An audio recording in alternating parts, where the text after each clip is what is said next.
Bonjour les amis, j'espère que vous allez bien. Je tiens tout d'abord à vous remercier. Vous êtes plus de 100 abonnés en quelques jours, donc ça me fait énormément plaisir. Je sais que vous attendez mon protocole, vous allez l'avoir, donc vous inquiétez pas. J'attends mon matériel pour que je puisse faire une vidéo complète et de qualité. Je tiens quand même vous présenter un peu mon parcours.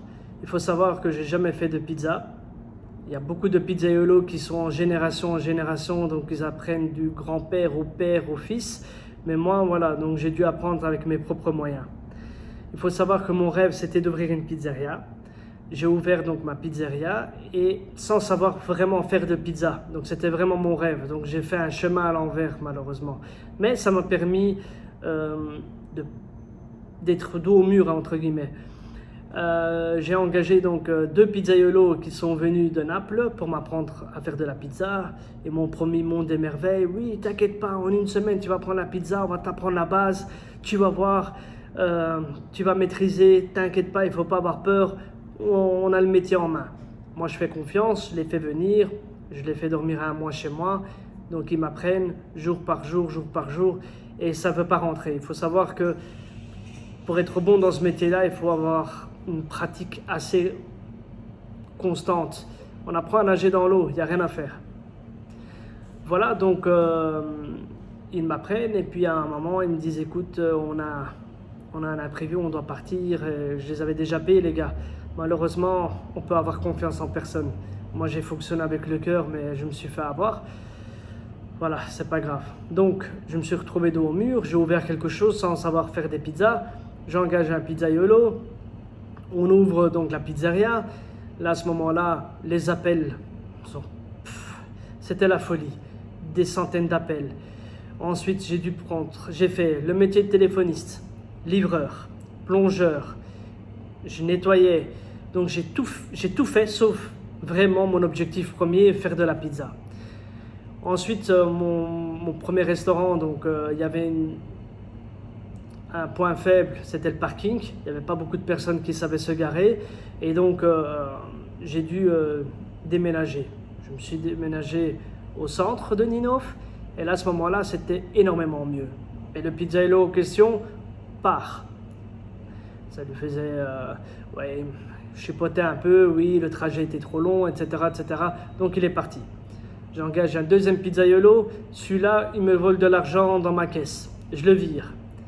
Donc, j'ai un troisième pizzaïolo et ça, c'était le dernier. Mais lui, il était impoli, grincheux. On avait l'impression que c'était lui le patron. Ensuite, qu'est-ce qui s'est passé? C'est que, encore une fois, je me retrouve dans une situation où je fais le bar, je fais le serveur, je fais la plonge, je fais le nettoyage. Voilà, le restaurant était bondé de partout. J'ai une personne qui m'aidait le week-end et j'ai pas su faire de la pizza.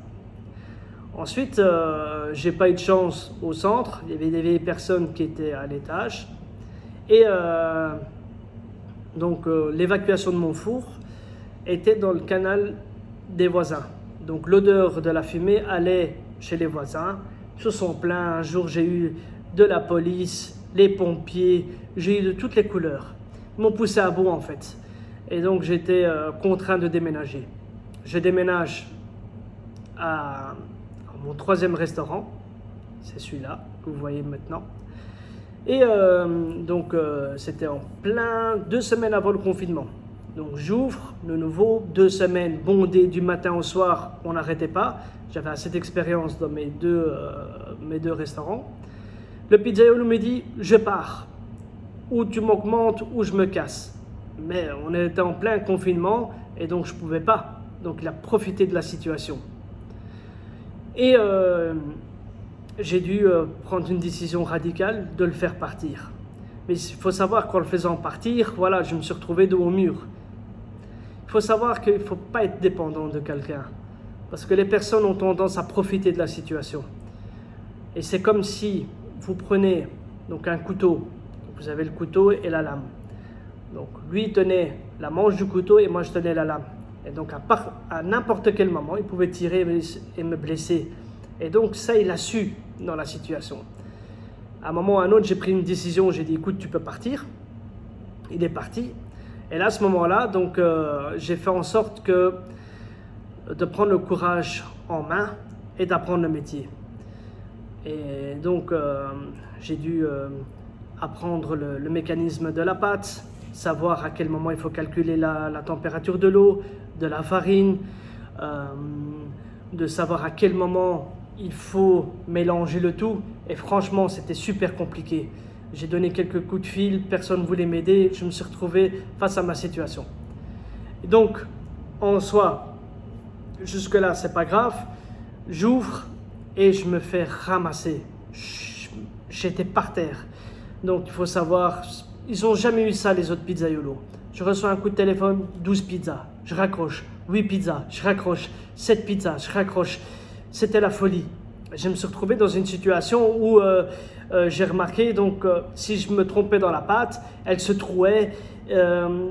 Quand je faisais beaucoup de pizzas, elle ne s'ouvrait pas et je me suis retrouvé dans la merde totale. J'ai commencé à pleurer la nuit, donc j'ai essayé de trouver vraiment la solution au problème. J'ai commencé à perfectionner ma pâte et puis quand j'ai compris le mécanisme, comment étudier et comment la sublimer, et là, tout a marché correctement. J'ai commencé à maîtriser le truc, je tirais ma pâte dans le four, elle se trouait, elle se détruisait, plein de fumée dans le restaurant. C'était la folie totale. J'ai un moment, je dis, je vais arrêter, c'est pas pour moi. Et puis il y a ma femme qui dit, je te vois pas comme ça, je te voyais battant, tu avais une force incroyable et t'abandonnes comme ça, je te reconnais pas. Je me suis dit, c'est vrai, tu as raison. J'ai commencé à travailler, j'ai commencé à comprendre le mécanisme, j'ai commencé à faire le taux de 55%, moins la température de la température ambiante de la pièce, moins l'eau. Je dois atteindre plus ou moins entre 22 à 23 degrés ma pâte, et tout ça a joué un rôle important. C'est ça qui me fascine en fait dans ce métier-là, c'est que c'est vraiment technique et c'est vraiment super. Donc c'est un mix de boulangerie, de cuisine et de gastronomie. Et les trois sont liés ensemble. Et c'est ça qui me fascine en fait dans l'histoire. Et donc voilà. Et comme j'ai dit, il faut bien être entouré. J'ai décidé de mettre mon beau-père dans mon activité. Il fait la gestion comptabilité, la gestion vraiment point de vue stock. Et ça m'a soulagé énormément. Et je me suis concentré vraiment dans mon métier. Et là, ça a fait le boom.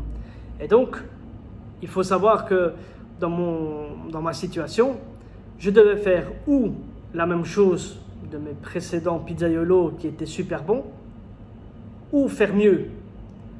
Et comme je dis, il faut toujours atteindre, donc vous avez un objectif, il faut toujours atteindre un cran plus haut. Et il s'avère que tous mes clients m'ont dit, écoute, il y a quelque chose qui a changé dans ta pâte. J'ai eu un peu peur, je me suis dit, merde, non, ils m'ont tous dit qu'elle est meilleure qu'avant. Donc, il faut savoir, quand vous mettez du cœur dans le travail et d'arrache-pied, faites-vous confiance.